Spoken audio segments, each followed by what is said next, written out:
Soyez abondamment bénis. Voilà, chers frères et sœurs, je vous salue dans le nom de notre Seigneur et Sauveur Jésus.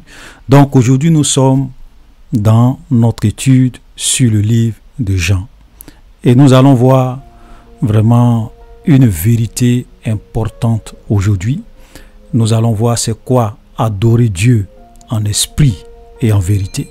Voilà, parce que nous entendons beaucoup parler de l'adoration, nous entendons beaucoup parler de la prière, de la louange, et malheureusement, les gens ne savent pas c'est quoi adorer Dieu, c'est quoi l'adoration. Adorer Dieu en esprit et en vérité, c'est quoi? Donc au cours de cette étude, nous allons vraiment bien comprendre c'est quoi adorer Dieu en esprit et en vérité.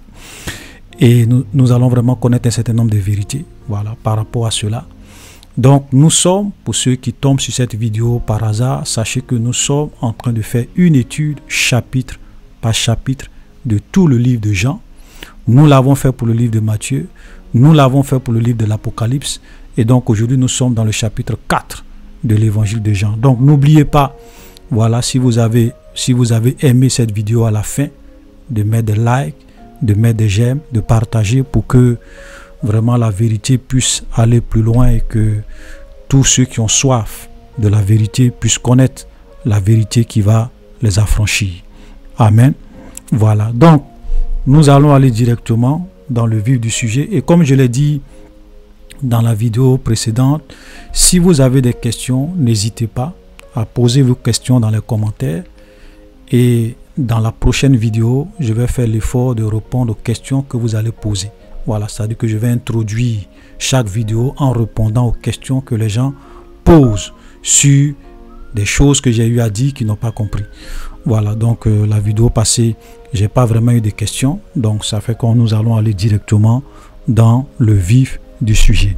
Donc lorsque nous prenons Jean chapitre 4, le verset 1, voilà.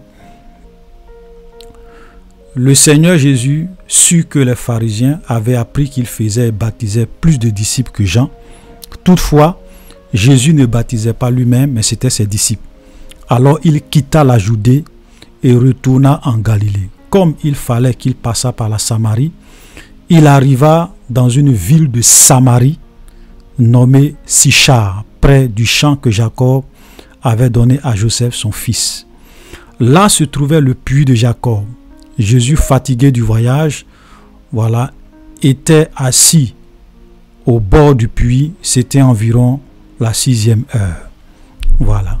Jésus, fatigué du voyage, était assis au bord du puits. C'était environ la 6e heure. Et comme depuis le début de cette vidéo, dans beaucoup de passages, ou bien depuis le début de cette étude, pardon, je ne cesse de dire que quand vous lisez des passages, vous voyez que Jésus était un homme. Voilà. Donc Jésus, le Jésus que nous adorons, il est non seulement Dieu, mais il est aussi homme. Donc il était parfaitement Dieu, il était parfaitement homme. Donc quand on voit Jésus fatigué, c'est le Jésus homme. Ok? Jésus homme. Parce que quand Jésus était sur cette terre, frère, il n'a pas vécu dans ce monde avec toute la puissance de la divinité. Il n'a pas vécu tous les aspects de sa vie en tant que Dieu. Parce que si Jésus avait voulu vivre en tant que Dieu, Dieu ne peut pas être fatigué. Dieu ne peut pas mourir. Dieu ne peut pas être tenté par le diable. Donc ici, nous voyons l'humanité de Jésus. Donc en tant qu'un homme, il pouvait être fatigué. Il pouvait dormir, il pouvait mourir. Et tout ça, c'est quelque chose que nous avons vraiment besoin de comprendre. Si nous ne comprenons pas ces deux natures de Jésus, nous allons vraiment faire des erreurs. C'est pour cela que quand vous écoutez souvent vos amis les musulmans, ils ont beaucoup de problèmes. Beaucoup de problèmes. Parce que quand eux, ils veulent raisonner, ils ne veulent pas voir ce côté humain, cette humanité du Christ. Ils ne veulent voir que Jésus, Dieu. Donc souvent ils vont vous dire, oui, mais si Jésus est Dieu, comment Dieu peut être fatigué? Et comme souvent j'aime le dire, et comme Jésus l'a d'ailleurs dit, ok, il dit, aux gens de son temps, il dit, vous ne comprenez ni les Écritures, ni la puissance de Dieu. Et quand on ne comprend ni les Écritures, ni la puissance de Dieu, on va aboutir à toutes sortes de raisonnements, à toutes sortes de choses qui vont nous conduire à la dérive. Amen. Donc Jésus en tant qu'homme, frère, il pouvait être fatigué. Et voilà une preuve. Amen. Une femme, verset 7, de la Samarie vint puiser de l'eau. Jésus lui dit, donne-moi à boire. Ses disciples étaient allés à la ville pour chercher des nourritures, pour chercher des vivres, pardon. La femme samaritaine lui dit, comment toi qui es juif, me demandes-tu à boire à moi qui suis une femme samaritaine? Les Juifs, en effet, n'ont pas de relation avec les Samaritains. Vous savez, Jésus était vraiment un grand évangéliste. Voilà. Donc là, nous voyons Jésus qui vient à ce puits et qui commence son évangélisation, en essayant de demander quelque chose à la femme. Donc il engage la conversation avec cette femme et il lui dit, donne-moi à boire. Amen. Donne-moi à boire, pour engager la conversation. Et Jésus était vraiment un très grand évangéliste, un très grand pasteur. Il savait comment parler aux gens, il savait comment toucher le cœur des gens. Il savait comment vraiment s'adresser aux gens quand il voulait leur annoncer la vérité. Vous savez, malheureusement, aujourd'hui, vous avez beaucoup de personnes qui, dans leur zèle d'évangéliser, ils ne sont pas sages. Ils ne sont pas du tout sages. Vous avez même souvent, il y a des gens, quand vous les écoutez sur les réseaux sociaux, sur les trucs, ils passent leur temps à condamner tout le monde. Tous les catholiques, vous allez aller à l'enfer. Tous les protestants, synagogue de Satan. Tous les gens du réveil, filet de Satan. Et ça, souvent, vous avez plein de gars de cacophilie comme ça, qui passent leur temps à insulter tout le monde, à traiter tout le monde de démons, à traiter tout le monde de candidats pour l'enfer. Vous savez, Jésus n'était pas comme ça. Parce que Jésus, quand il voulait prêcher la parole, il avait du respect pour les gens. Il savait comment aborder les gens. Il savait comment parler aux gens. Parce qu'il aimait les gens. Vous savez, si vous n'avez pas de l'amour dans le cœur pour les âmes, ce n'est pas la peine d'aller évangéliser. Ce n'est pas la peine de venir crier dans les rues, condamner tout le monde, traiter tout le monde des candidats pour aller à l'enfer. Ça, c'est pas la bonne manière. Ce n'est pas la bonne manière. Et nous voyons, regardez Jésus, cette femme, on va voir son histoire tout à l'heure, mais regardez comment Jésus l'aborde. Quand Jésus rentre en Samarie, ce n'est pas quelqu'un qui est venu pour dire, vous allez aller à l'enfer, vous êtes des candidats à l'enfer, vous vivez dans le péché, vous êtes des démons, vous êtes des sorciers. Non, non, non, Jésus n'est pas dans ça. Il parle aux gens avec amour. Vous savez, et souvent, les gens souvent qui aiment, qui ont de tels langages, qui aiment souvent condamner tout le monde dans leur évangélisation, dire aux gens qui vont aller à l'enfer, qui sont ceci, qui sont cela, tout le temps dans leur manière d'évangéliser. Parce que quand vous êtes en train d'évangéliser des païens, sachez que ce sont des hommes. Ils seront plus prêts à vous écouter si vous avez du respect pour eux, si vous leur manifestez de l'amour, si vous savez comment leur parler. Moi, si je passe dans la rue et que je vois quelqu'un qui est en train de dire que je suis un candidat à l'enfer, je suis mauvais, je suis un... Non, non, les gens, généralement, quand c'est comme ça, ils ne vont même pas vous écouter. Ils vont préférer passer leur chemin. C'est-à-dire que le message que vous avez voulu transmettre, ça ne va pas entrer. Il faut faire beaucoup attention. Il y a un manque de sagesse aujourd'hui dans l'évangélisation. Et souvent, quand on dit ça aux gens, ils disent, oui, mais Jésus a parlé durement aux pharisiens, il leur a traité de race de vipères. Il a dit, mes frères, j'ai toujours dit, quand vous êtes en train de lire la Bible, comparez ce qui est comparable. Jésus a parlé durement aux scribes et aux pharisiens parce que c'était des gens qui connaissaient la vérité. Ils connaissaient la Torah. Ils connaissaient Moïse et les prophètes. Ils connaissaient l'Ancien Testament. Ils connaissaient la vérité. Mais malgré qu'ils connaissaient la vérité, c'était des gens qui menaient une double vie. Ils étaient arrogants, ils étaient orgueilleux. Et Jésus avait des paroles très dures à leur endroit. Pourquoi? Parce qu'ils en savaient beaucoup. Parce qu'ils étaient les détenteurs de la loi de Moïse. Mais vous allez vous rendre compte que quand Jésus s'en va évangéliser les gens dans la rue qui ne sont pas les scribes et les pharisiens, Jésus ne les insulte pas. Jésus ne passe pas son temps à les condamner, à les blâmer. Jésus ne passe pas son temps à les traiter des races de vipères. Non. Les seules personnes à qui Jean-Baptiste ou bien Jésus ont eu des paroles dures, c'était les scribes et les pharisiens, des gens qui connaissaient la loi de Dieu. Donc il faut comparer ce qui est comparable. Mais sinon, à part ça, quand Jésus s'adressait aux gens, il avait de l'amour pour eux. Amen. Ça c'est très important. Et même quand Jésus, avant que Jésus ne commence à condamner peut-être une ville, c'est parce qu'il avait au préalablement pris le temps de faire des miracles, de leur annoncer l'évangile avec amour, mais il voyait que leur cœur était dur. Et c'est là qu'il leur disait, il était obligé maintenant de hausser le ton pour leur parler avec dureté. Mais sinon, Jésus était un grand évangéliste. Il parlait avec amour, avec respect aux gens. Vous savez, moi je me méfie toujours des gens, ou bien des groupes chrétiens, qui prétendent connaître la vérité. C'est-à-dire que pour eux, c'est eux seuls qui connaissent la vérité. Tout le monde est faux. Assemblée de Dieu, faux. Catholique, faux. Protestant, faux. Réveil, faux. Tout faux, faux, faux. C'est eux seulement qui sont vrais. Généralement, quand vous voyez des gens qui prétendent être les seuls à détenir la vérité, fuyez-les comme de la peste. Parce que très souvent, ce sont des sectes qui pensent qu'eux sont les seuls à connaître la vérité. Il faut faire attention. Même si tu vois ton frère qui est dans une église, dans une dénomination, où il y a des gens qui font des pratiques qui ne sont pas la gloire de Dieu, et que tu veux l'amener à la raison, il faut lui parler avec amour. Il faut lui parler avec humilité. Il ne faut pas venir avec un air d'arrogance, de mépris, d'insulte, d'injure. Ça, ce n'est pas l'esprit de Christ. Jésus n'était pas comme ça.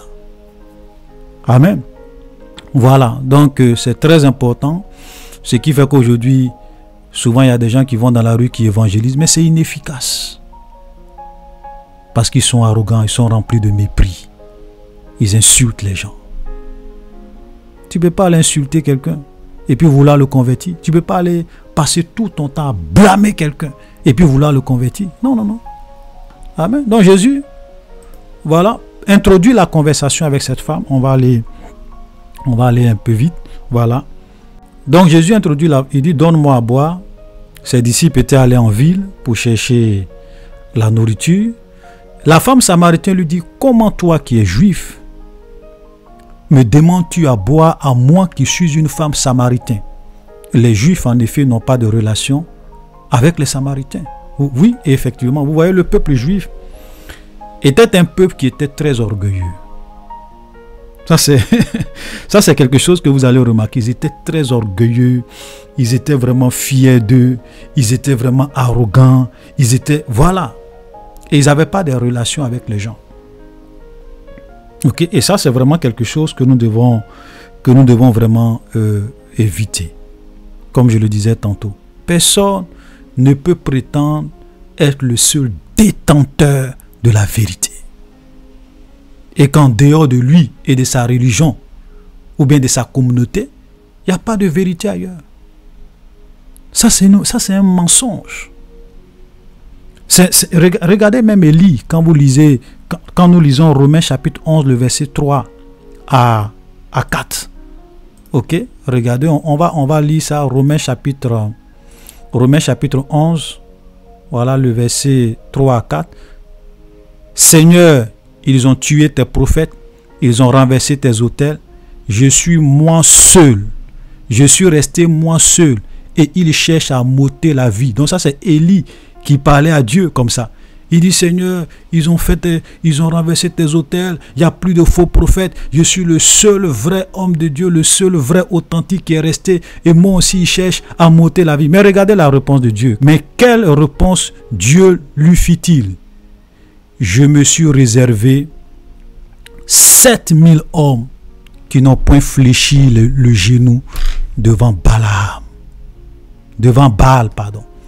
Vous comprenez ce que Dieu dit? Dieu dit, au moment où lui pensait qu'il est le seul prophète qui est resté, Dieu lui dit, écoute, je me suis réservé 7000 hommes qui n'ont pas fléchi les genoux devant Baal. Waouh! Vous savez, Dieu est puissant, frère. C'est pour cela que ça veut dire que tu sois un pasteur, que tu sois un chrétien, que tu sois un homme de Dieu, mais si tu veux, il faut avoir l'onction qui dépasse pour tout le monde. Il ne faut pas penser que tu es le seul vrai homme de Dieu. Ne pensez pas que vous êtes le seul groupe chrétien à détenir la vérité. Non. Dieu dit à Élie, je me suis réservé 7000 hommes qui n'ont pas fléchi les genoux devant le faux Dieu Baal. Parce qu'à cette époque-là, le peuple d'Israël avait dévié, ils avaient abandonné Dieu, ils adoraient Baal au temps d'Élie. Vous pourrez lire l'histoire dans l'Ancien Testament. Vous comprenez? Dieu dit non, tu n'es pas le seul. Hein?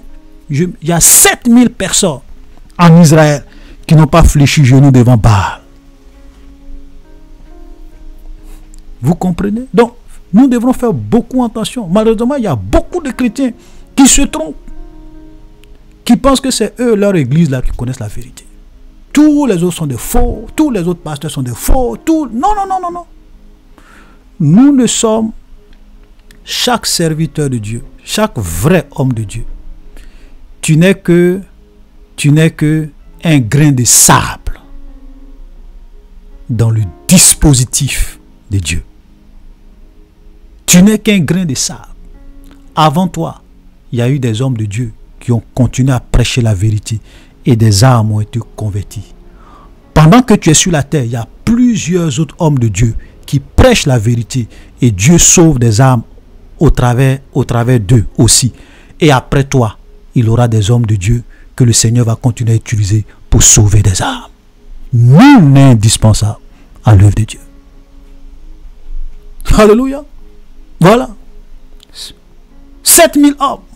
Élie, en dehors de toi, il y a 7000 personnes qui n'ont pas fléchi genoux devant Baal. Alléluia. Donc ça doit nous amener à descendre de nos piédestals. Et les Juifs étaient orgueilleux. C'est pour cela que même quand, surtout les scribes et les pharisiens, quand Jean-Baptiste commence son ministère et qu'il voit les scribes et les pharisiens venir à lui, regardez ce qu'il a dit quand nous lisons Matthieu.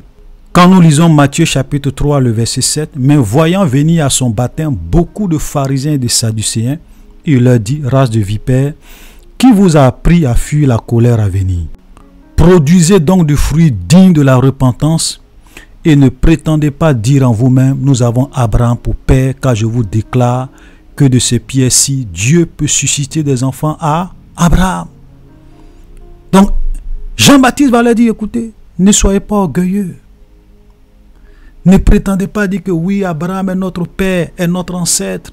Nous sommes les préférés de Dieu. Voilà, Dieu nous aime, nous sommes le peuple de Dieu. Non. Il dit, produisez des fruits dignes de la repentance.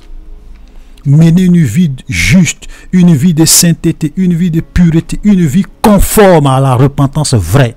Parce que même de ces pierres que vous voyez, les pierres qui sont là, Dieu peut susciter une postérité à Abraham parce qu'il est puissant. Alléluia. Chers frères et sœurs, nous devrons vraiment comprendre cela. Et les Juifs étaient comme ça, donc ils étaient vraiment très orgueilleux. Ils pensaient qu'eux étaient les préférés de Dieu. Ils n'avaient pas de relation avec les autres peuples. Amen. Jésus, verset 10, lui dit, Jésus lui répondit, si tu connais le don de Dieu, et qui est celui qui te dit, donne-moi à boire, tu lui aurais toi-même donné à boire, tu lui aurais toi-même demandé à boire, et il t'aurait donné de l'eau vive. Seigneur, lui dit la femme, tu n'as rien pour puiser, et le puits est profond. D'où auras-tu donc cette eau vive? Es-tu plus grand que notre père Jacob qui nous a donné ce puits et qui en a bu lui-même ainsi que ses fils et ses troupeaux? Jésus lui répondit, quiconque boit de cette eau aura encore soif, mais celui qui boira de l'eau que je lui donnerai n'aura jamais soif, et l'eau que je lui donnerai deviendra en lui une source d'eau qui jaillira jusque dans l'éternité. Amen. La femme lui dit, Seigneur, donne-moi cette eau afin que je n'ai plus soif et que je ne vienne plus ici au puits. Va, lui dit Jésus, appelle ton mari et viens ici. Et donc, dans cette conversation, voilà, cette femme va vouloir, et là, moi vraiment j'aime Jésus. Elle dit, es-tu plus grand que notre père Jacob qui nous a donné ce puits? Et puis vous voyez, Jésus ne rentre pas dans son jeu de comparaison. Pour dire que non, je suis plus grand que Jacob, voilà, je suis le Messie, Non, Jésus ne rentre pas dans ce genre de comparaison. Vous savez, se comparer avec les autres, c'est vraiment une perte de temps. Et c'est vraiment, excusez-moi du thème, c'est vraiment être stupide. Voilà, vraiment stupide. Parce qu'il n'y a rien en tant qu'enfant de Dieu que tu as, que tu es, que Dieu ne t'a donné. Il n'y a pas quelque chose que tu as que Dieu ne t'a donné. Tout ce que tu es, tout ce que tu as et tout ce que tu es pour un vrai chrétien, ce n'est que la grâce et la bénédiction de Dieu. Donc on ne se compare jamais.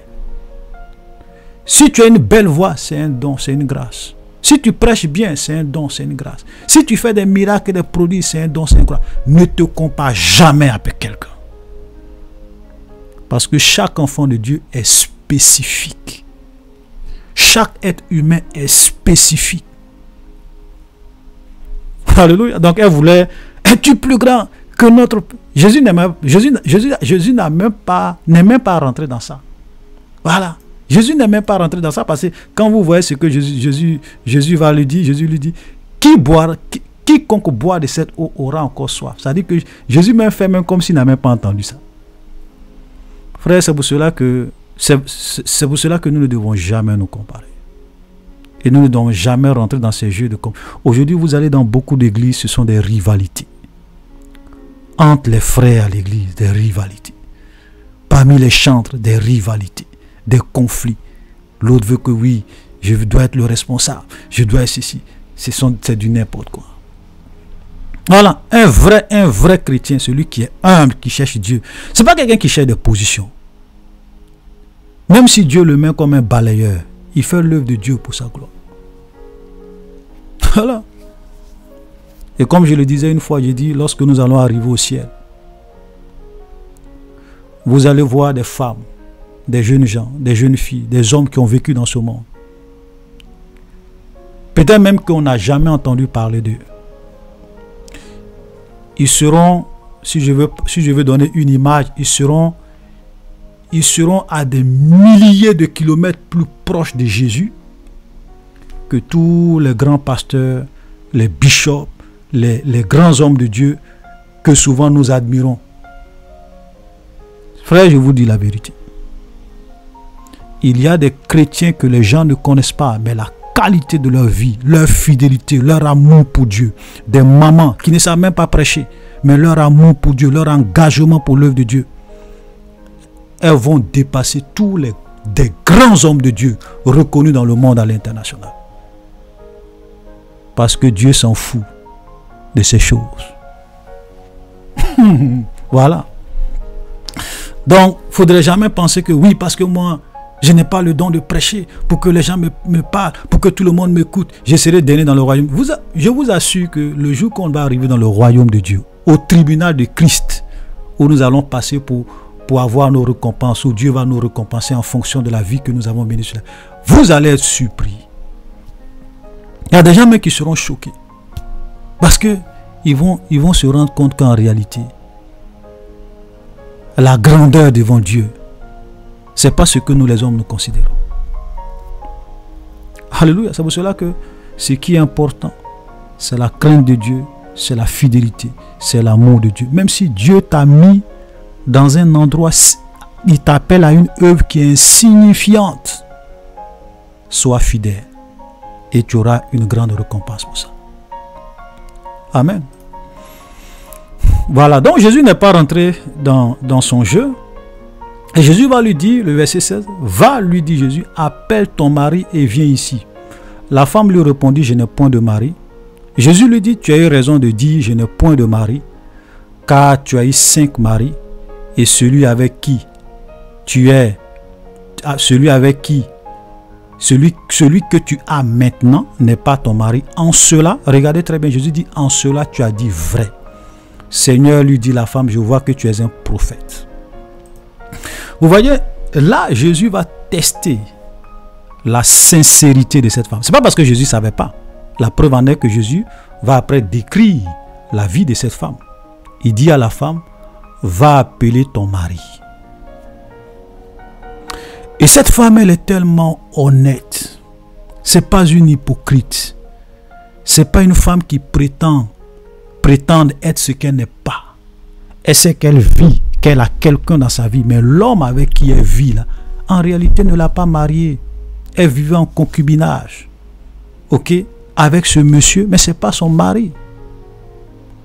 Elle pouvait, si elle voulait préserver sa réputation, son honneur, elle pouvait dire, oui, Seigneur, je vis avec un homme, donc c'est mon mari. Elle pouvait aller l'appeler pour dire, ah, voilà mon mari. Mais elle savait que le monsieur n'est pas son mari. Regardez l'honneur, parce que Jésus dit, en cela tu as dit vrai. Une femme honnête, une femme sincère. Frère, je vous dis, ceux que Dieu cherche, ce sont des gens qui sont honnêtes. Tu es une prostituée, il faut reconnaître que tu es une prostituée. Tu es un menteur, il faut reconnaître que tu es un menteur. Tu es un impudique, il faut reconnaître que tu es un impudique. Ne prétends pas montrer aux autres, ne prétends pas faire croire aux autres ce que tu n'es pas. C'est pour cela qu'il y a beaucoup de personnes qui ne vont jamais connaître Dieu parce qu'ils ont des hypocrites de première classe. Vous les voyez les dimanches à l'église, ils se jouent les saints. Même quand ils viennent chanter d'après eux-mêmes adoration, ils ont de voix. Toi-même, tu es ému d'émotion. Mais tous ces femmes, ces hommes, ces chantres, ces pasteurs souvent, ces chrétiens, il n'y a pas plus hypocrite parce qu'ils mènent une double vie. Voilà. Cette femme, elle est honnête. Donc Jésus va tester la sincérité et l'honnêteté de cette femme. Et il va se rendre compte que c'est une femme, effectivement, il le savait. Mais là, nous nous rendons compte qu'effectivement, cette femme est d'une honnêteté absolue. Elle ne cherche pas à préserver sa réputation, son honneur, sa gloire, son image. Aujourd'hui, vous avez beaucoup de pasteurs qui sont tout ce qui leur préoccupe. Ce n'est pas la vérité, hein, c'est leur image. Des idolâtres. Des idolâtres. Parce qu'ils veulent que les gens puissent avoir une image d'eux, qui ne sont pas. Donc, même quand ils voient des gens qui parlent mal d'eux, procès pour diffamation. Ça me fait toujours rire quand je vois des hommes de Dieu qui envoient des gens en procès pour diffamation. Je suis vraiment... Moi personnellement, ça m'étonne. Quelqu'un, il n'est pas venu t'attaquer, il n'a pas porté atteinte à ton intégrité physique. Il ne t'a pas agressé, il ne t'a pas blessé. Simplement parce qu'il a parlé mal de toi. Tu vas faire procès pour ça. Alors que Jésus dit, heureux serez-vous lorsque les gens parleront mal de vous. Lorsqu'on vous traitera de tous les noms à cause de moi. Soyez dans la joie et dans l'allégresse parce que votre récompense sera grande dans le ciel. Donc, comment quelqu'un qui vient parler mal de toi à cause de Jésus, au lieu de te réjouir parce qu'il est en train d'augmenter ta récompense dans le ciel, tu vas lui porter des procès. Ça, moi, je ne comprends pas. Vous savez, moi, celui qui parle mal de moi, je dis gloire à Dieu. Parce qu'il est en train d'augmenter ma récompense dans le ciel. Je ne vais jamais lui porter un procès pour diffamation.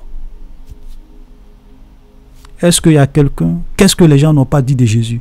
Tu es un Belzébul, tu es un démon, tu es un Samaritain. Parce qu'au temps de Jésus, quand on dit tu es un Samaritain chez les Juifs, c'est comme si on te dit tu es un citoyen de seconde zone. Voilà. Mais Jésus a accepté. Il n'a jamais voulu envoyer les gens, attaquer les gens, insulter. Non, Jésus n'est pas dedans.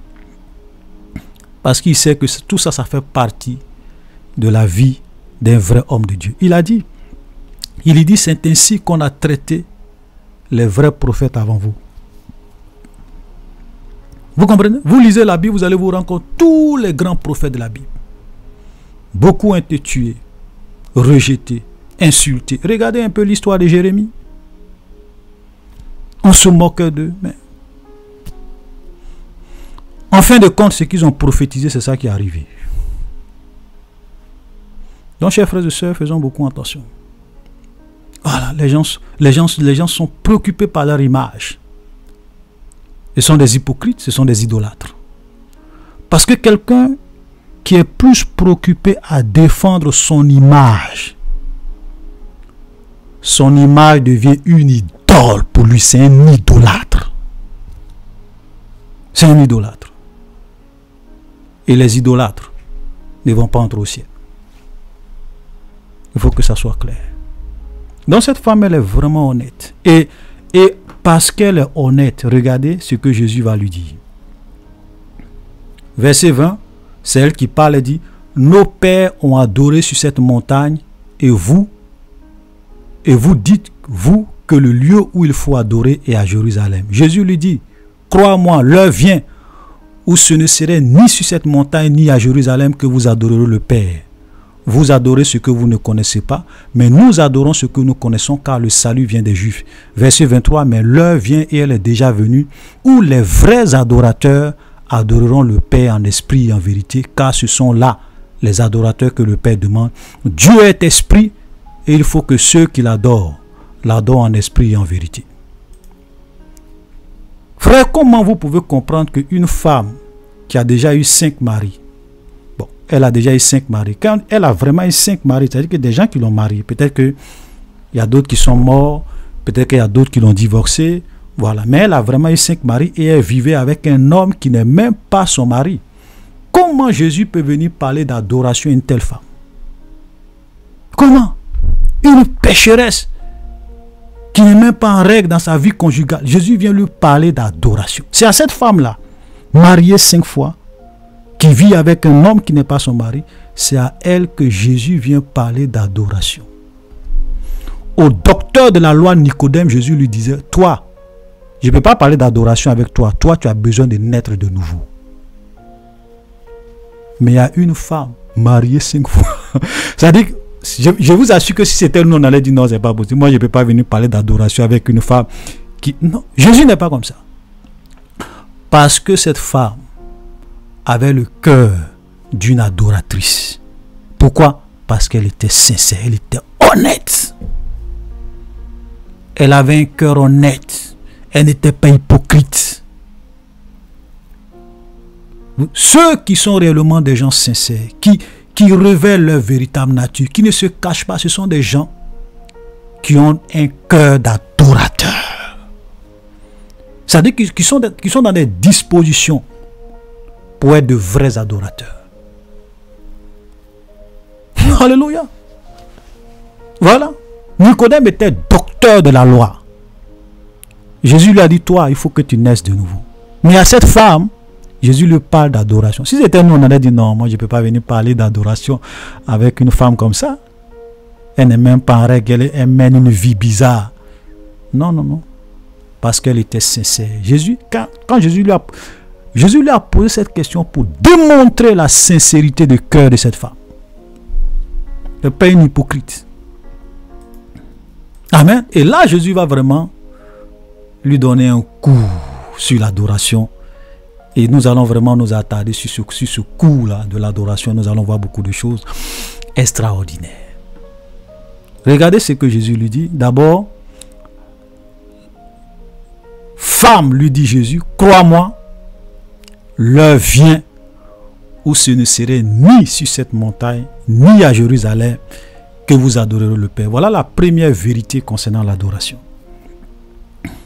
Dans ce texte. La première vérité, c'est que, frère, l'adoration de Dieu n'est pas définie par rapport à un lieu géographique. L'adoration n'est pas définie par rapport à un lieu géographique. Parce qu'aujourd'hui, les gens pensent que pour adorer Dieu, il faut forcément aller à l'église. Pour adorer Dieu, il faut forcément aller dans un bâtiment. Pour adorer Dieu, il faut forcément aller dans un endroit, dans un lieu. Non. Jésus dit, l'heure vient. Parce qu'effectivement, avant Jésus, Dieu avait défini un lieu. C'était à Jérusalem, dans le temple. Il y avait le temple qui était là. C'était le lieu par excellence pour prier, pour chercher la face de Dieu. Mais Jésus vient, Jésus dit, l'heure vient. Parce que quand je vais mourir et que tout sera accompli, l'heure vient. Où vous n'aurez plus besoin d'aller sur une montagne, vous n'aurez plus besoin d'aller à Jérusalem pour adorer Dieu. Donc l'adoration n'est pas liée à un lieu géographique donné. Vous savez, moi, les meilleurs moments où j'adore Dieu, c'est lorsque je suis seul dans ma chambre. Je suis seul. Il n'y a pas de musique. Il n'y a rien. Ou bien souvent même, je peux mettre quelques musiques où je suis seul et j'adore Dieu en esprit et en vérité. Des moments intenses, face à face, seul avec Dieu. Ce n'est pas lorsque je vais à l'église. On peut aller à l'église aussi pour adorer Dieu. On peut se mettre ensemble, adorer Dieu ensemble. Il n'y a rien de mal à ça. C'est une bonne chose même d'ailleurs. Mais, déjà, c'est pour vous faire comprendre que on n'a pas besoin d'aller dans un lieu pour adorer Dieu. Et moi, souvent, je dis, ça me fait souvent mal quand je vois des chrétiens faire des pèlerinages à Jérusalem. Voilà aujourd'hui un business, une escroquerie qui ne dit pas son nom. Bon, peut-être qu'il y a d'autres qui le font de façon honnête. Mais je n'ai jamais compris pourquoi nous, les chrétiens, il y a des chrétiens qui aujourd'hui font des pèlerinages à Jérusalem. Un peu comme les musulmans qui vont à la Mecque pour faire les pèlerinages. Frère, c'est écrit où dans la Bible? C'est vrai, si tu veux aller en tourisme, il n'y a pas de problème. Si tu veux, tu prends tes vacances, tu veux aller à Jérusalem, comme quelqu'un peut aller aux États-Unis, d'autres peuvent aller au Canada, d'autres peuvent aller en Chine, en Russie, au Rwanda, partout en Afrique. Bon, il n'y a pas de problème. Mais pourquoi aller à Jérusalem, aller se mettre devant le mur de lamentation, comme les Juifs qui n'ont pas cru en Jésus, et vouloir prier Dieu? Et vous voyez des chrétiens qui...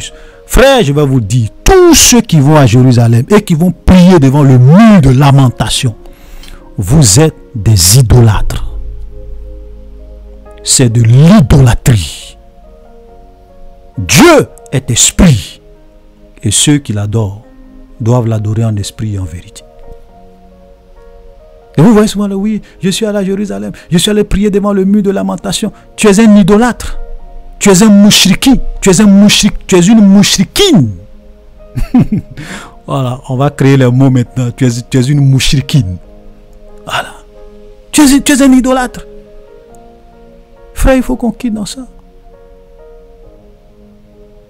On n'a pas besoin d'aller à Jérusalem. Jésus l'a dit, il dit, l'heure vient où ce ne serait ni sur cette montagne, ni à Jérusalem, que vous allez adorer le Père. Jésus est clair. On n'a plus besoin d'aller à Jérusalem. Donc il dit, oui, je suis allé à Jérusalem, j'ai vu le tombeau de Jésus, ma foi a été fortifiée. Ah bon, donc parce que tu as vu le tombeau de Jésus, ta foi a été fortifiée. Donc parce que toi tu as vu, tu crois, tu es un Thomas. Jésus a dit, heureux ceux qui n'ont pas vu et qui croient. Heureux. Moi, je ne vais jamais perdre mon temps à aller à Jérusalem. Jamais. Peut-être que si je vais aller faire du tourisme, ou bien peut-être, comme d'ailleurs, comme je le disais, peut-être tout comme je peux aller aux États-Unis, en vacances avec ma femme, mes enfants, peut-être. Mais moi, je dis non, je vais aller à Jérusalem, je vais aller prier devant le mur de lamentation, je vais aller ici, c'est là, je vais voir où est-ce que Jésus... Ça ne m'intéresse pas. Parce que je n'ai pas besoin d'aller à Jérusalem pour que mes prières soient exaucées. Je n'ai pas besoin d'aller à Jérusalem pour que Dieu me bénisse. Je n'ai pas besoin d'aller à Jérusalem pour que Dieu me fasse grâce. L'heure vient où ce ne sera ni sur cette montagne, ni à Jérusalem que vous allez adorer le Père. Alléluia. Ça, c'est très important. Donc, voilà une première vérité sur l'adoration. Verset 22, Jésus lui dit, vous adorez ce que vous ne connaissez pas. nous adorons ce que nous connaissons, car le salut vient des Juifs. Amen. Voilà une autre vérité. Jésus dit à cette femme, vous adorez ce que vous ne connaissez pas, nous adorons ce que nous connaissons, car le salut vient des Juifs.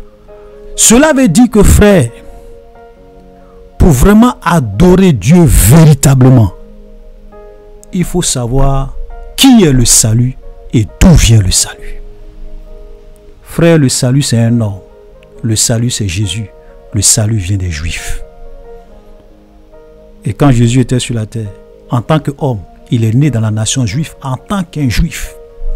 Et il dit à cette femme, vous adorez ce que vous ne savez pas, nous adorons ce que nous connaissons, car le salut vient des Juifs. Ça veut dire que la véritable adoration du seul Elohim, du véritable Dieu, c'est à travers le Messie, c'est à travers Jésus qui est le salut, qui est le sauveur du monde. Et ce salut-là doit venir au travers des Juifs. Et Jésus est un Juif. Frère, je vais vous dire une vérité. Sachez que le salut ne viendra jamais d'un prophète arabe comme Mahomet ou bien Muhammad. Il n'y a pas le salut dans l'islam parce que le salut vient des Juifs. Il n'y a pas le salut en William Marion Branham. Souvent quand je dis ça, il y a des gens qui se fâchent, les supporters de Branham. Et pourquoi tu parles mal de... Parce que souvent il y a les Branhamistes adorent William Marion Branham. Vous allez souvent aller dans leurs églises, vous allez voir la photo de William Marion Branham avec une lumière autour de lui. Ce sont des idolâtres. Le salut ne vient pas d'un prophète américain. Frère, le salut ne vient pas d'un prophète ivoirien, comme Kakou Philippe. Kakou Philippe qui dit que lui, il est le prophète messager de notre génération. Frère, le salut ne vient pas d'un prophète ivoirien. Tous ceux qui pensent adorer Dieu au travers du ministère de Kakou Philippe, vous êtes dans l'égarement parce que le salut vient des Juifs et l'adoration, c'est au travers de Jésus. Ça, c'est une deuxième vérité. Frère, cette phrase, j'ai déjà fait une vidéo là-dessus pour vous montrer que, frère, avant de parler de salut, il faut d'abord savoir que le salut vient des Juifs. Le salut vient des Juifs. Et Jésus était juif. Voilà. C'est pas que les Juifs sont spéciaux. C'est pas qu'ils sont... Non, c'est parce que, vous savez, Dieu a obligé d'adopter une stratégie pour sauver le monde. Il ne pouvait pas venir se révéler à chaque peuple individuellement. Donc, il a décidé de choisir un peuple. Ça pouvait être un peuple ivoirien, ça pouvait être des Français, ça pouvait être des Chinois. Dans sa grande science, il a dit, bon, je vais tisser une alliance avec Abraham et au travers de sa descendance, le Messie va venir pour sauver le monde. Voilà. Donc, ce n'est pas parce que c'est un peuple spécial. Non. Ou bien ce n'est pas parce qu'ils sont plus grands que les autres. Non. Ok. D'ailleurs, même c'est un peuple qui a beaucoup souffert. Ils ont été en esclavage, en déportation à Babylone, en esclavage en Égypte pendant près de 400 ans. Voilà. Ok. Donc, il faut faire vraiment beaucoup. Ça, c'est vraiment très, très important. Le salut vient des Juifs. Donc, quand vous voyez des gens qui viennent, les Kakou Philippe, les Branhamis, même il y a un certain monsieur qu'on appelle aujourd'hui le docteur Oyor qui dit que lui, il est Élie. Les gens le considèrent comme... Tout ça sont des conneries. Excusez-moi, mais c'est du n'importe quoi. Le salut, c'est Jésus. Et, chers frères et sœurs, j'aimerais vous dire, et ça je le dis souvent, aux frères qui m'appellent, qui veulent discuter avec moi sur Branham, sur ceci, cela. Ou bien sûr des gens qui se font passer pour Élie. Je l'ai dit toujours, je dis frère, moi je ne vais jamais me battre pour un homme de Dieu. Fût-il l'homme le plus rempli d'onction. Jamais. Parce qu'aucun homme n'est mort pour moi à la croix excepté Jésus. Aucun homme ne va un jour me sauver si ce n'est Jésus. Le salut, c'est en Jésus. Donc, un homme, c'est un homme. Dieu peut l'utiliser. Mais s'il n'est pas mon sauveur, je ne vais jamais me battre pour lui. Je ne vais jamais chercher à le défendre. Souvent, il y a des frères, il y a des gens qui me disent, oui, mais est-ce que tu as vraiment prié Dieu pour savoir si William Marion Branham, c'est un vrai homme de Dieu, bien c'est un faux prophète. Moi, je vais perdre mon temps, aller devant le seul Elohim d'Israël, devant Jésus-Christ de Nazareth, le roi des rois, le Seigneur des seigneurs, pas pour prier pour moi-même, pas pour prier pour ma famille, pour mes enfants, pas pour prier pour le salut des âmes qui meurent, qui s'en vont à l'enfer, pas pour prier pour que l'œuvre de Dieu avance, pour aller m'arrêter devant Dieu pour dire, Seigneur, est-ce que William Marwan Branham c'est un vrai homme de Dieu? Frère, moi je ne vais jamais faire ça. Parce que qui est William Marwan Branham? Qui est Dr Oyo? Qui sont des simples mortels du vent?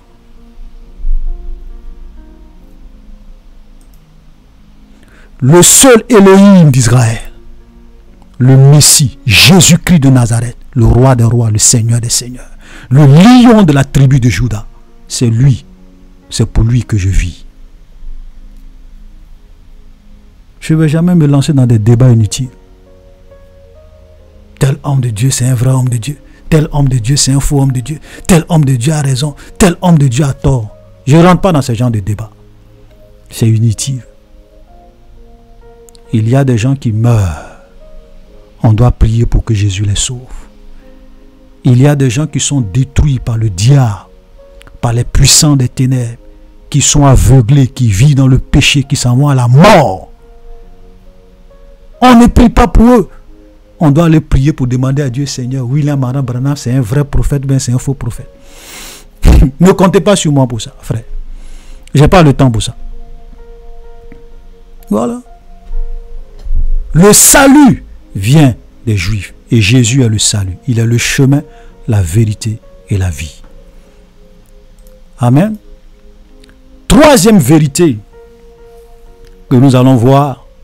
Et peut-être que nous allons nous arrêter là puisque le temps est en train de nous faire défaut. Parce que comme je le dis souvent, j'aime pas faire les vidéos qui sont trop longues. Voilà, donc il faut qu'on aille à l'essentiel. Et on va voir cette troisième vérité qui se trouve au verset 23 au verset 24. Mais l'heure vient, et elle est déjà venue, où les vrais adorateurs adoreront le Père en esprit et en vérité. Car ce sont là, écoutez très bien, car ce sont là les adorateurs que le Père demande. Dieu est esprit, et il faut que ceux qui l'adorent en esprit et en vérité. Frère, ça c'est une vérité fondamentale qui explique c'est quoi la vraie adoration. Vous savez, la véritable adoration, elle doit se faire en esprit et en vérité. Et la dernière fois, quand on était en train de parler de la nouvelle naissance, quand on est en train de parler du chapitre 3, ok, le chapitre 3 de Jean, où nous avons parlé de la nouvelle naissance, où j'ai parlé de l'esprit, de l'âme et du corps. Voilà, je vous invite à aller regarder cette vidéo. J'ai parlé de la nouvelle naissance, des émotions et des sentiments. Et j'avais dit que l'homme, tel que Dieu l'a créé, il a trois dimensions. Il a un esprit, il a une âme, il a un corps. Et nous voyons cela dans 1 Thessaloniciens, le chapitre 5, le verset 23. Nous voyons cela clairement, que l'homme, dans toute son entièreté, il a un esprit, il a un corps, il a une âme. Ok? Et donc ici, on te dit que Dieu est esprit. Et ceux qui l'adorent doivent aussi l'adorer en esprit et en vérité. Donc, la véritable adoration, frère, ça se fait en esprit. Ça veut dire que quelqu'un qui n'est pas né de nouveau, quelqu'un dont l'esprit n'a pas été régénéré par la nouvelle naissance, quelqu'un qui n'a pas reçu la vie de Dieu dans son esprit, il ne peut pas adorer Dieu. Il peut chanter, il peut avoir une belle voix, il peut mouvoir les gens par son chant, mais il n'est pas apte à adorer Dieu parce que l'adoration véritable doit se faire en esprit. Et il n'y a que ceux qui ont fait l'expérience de la nouvelle naissance, qui ont eu leur esprit vivifié, qui peuvent communier avec Dieu en esprit. Je vous invite à aller regarder cette vidéo pour comprendre c'est quoi la nouvelle naissance. Donc, chers frères, ça c'est une vérité. Quelqu'un qui n'est pas né de nouveau, frère, il ne peut pas adorer Dieu, c'est impossible. Quelqu'un qui n'a pas eu son esprit régénéré par le Saint-Esprit, il ne peut jamais, jamais, jamais de la vie adorer Dieu. Il peut écouter de la musique, ce que les gens appellent souvent, ce que les chrétiens appellent souvent les chants d'adoration et de louange. Voilà, dans beaucoup d'églises, souvent quand vous allez, ce qu'ils appellent la louange et l'adoration, c'est beaucoup d'émotions. Ok, vous voyez des gens souvent qui pleurent, qui versent des larmes, qui sont émus. Ils sont tellement transportés par la musique. Ils pensent que c'est ça l'adoration. Je ne dis pas que la musique on peut adorer Dieu par la musique. Je ne dis pas non. On peut aller dans une église, avoir un moment de louange où on chante, où on adore Dieu dans notre cœur, en esprit, en vérité. Je ne dis pas non. Mais je veux dire que quelqu'un peut faire tout ça. Il peut même verser des larmes. Il peut être transporté par une musique et ne pas adorer Dieu. Parce que souvent dans la musique, il y a beaucoup d'émotions. C'est pour cela que quand vous allez souvent dans certaines églises où vous avez des pasteurs qui aiment faire du one-man show, ils vont chauffer la salle en bloc. C'est-à-dire qu'ils vont d'abord chauffer la salle avec de la musique douce, un certain type de musique, vraiment pour essayer d'émouvoir les gens, transporter, toucher l'émotion des gens. Et il y a des gens même qui vont verser de larmes, mais ce sont des païens, ils ne sont pas convertis, ils n'ont pas été régénérés. Vous savez, quand on était dans le monde, même quand on écoutait avant la musique du monde, allez-y voir un peu par curiosité, allez-y voir un peu les concerts de Michael Jackson. Michael Jackson, un païen. Mais quand ce monsieur les chante, vous avez des filles qui pleurent, qui tombent en transe, qui s'évanouissent, qui crient, qui sont transportées par cette musique démoniaque. Est-ce qu'ils adorent Dieu? C'est de l'émotion. Ce sont des choses diaboliques. Voilà. Parce que la musique peut être une bonne chose, mais elle peut être vraiment très dangereuse quand elle est entre les mains de Satan. Parce que ce n'est pas Satan qui a créé la musique, c'est Dieu. Mais le diable s'arrange à pervertir la musique. Donc beaucoup de choses, les gens, il y a des gens aujourd'hui, il y a des églises où quand vous partez, s'il n'y a pas de musique, s'il n'y a pas d'instrument, les gens ne peuvent pas adorer Dieu. Qu'est-ce que cela prouve? Cela prouve qu'en réalité, leur adoration n'est pas une adoration en esprit et en vérité. Moi, je suis allé une fois dans un village. Frère, je t'assure, il n'y a pas d'instruments, les pianos, les guitares, il n'y en a pas. Mais frère, quand les gens louent le Seigneur, quand ils commencent à adorer Dieu, mais tu es transporté. Parce que l'Esprit de Dieu est là. Ce n'est pas l'émotion. L'Esprit de Dieu est là. Amen. Donc, l'adoration, ça doit se faire en esprit. Donc, il faut naître de nouveau. Il n'y a que l'esprit de l'homme. Parce que regardez, on dit Dieu est esprit. Et il faut que ceux qui l'adorent aussi en esprit. Donc, il n'y a que l'esprit de l'homme qui peut réellement entrer en contact, en communion avec Dieu. L'homme perçoit les choses de Dieu par son esprit. Ce n'est pas l'émotion, ce n'est pas les sentiments. Premier point. Deuxième point, frère, il dit, non seulement ça doit se faire en esprit, mais également il dit en vérité. Vous avez aujourd'hui malheureusement beaucoup de personnes qui pensent pouvoir adorer Dieu, n'adorent pas Dieu parce qu'ils n'adorent pas Dieu en vérité. Ce sont des gens qui ne sont pas vrais. Ils vivent dans le péché. Ils vivent dans le mal. Ils mènent une double vie.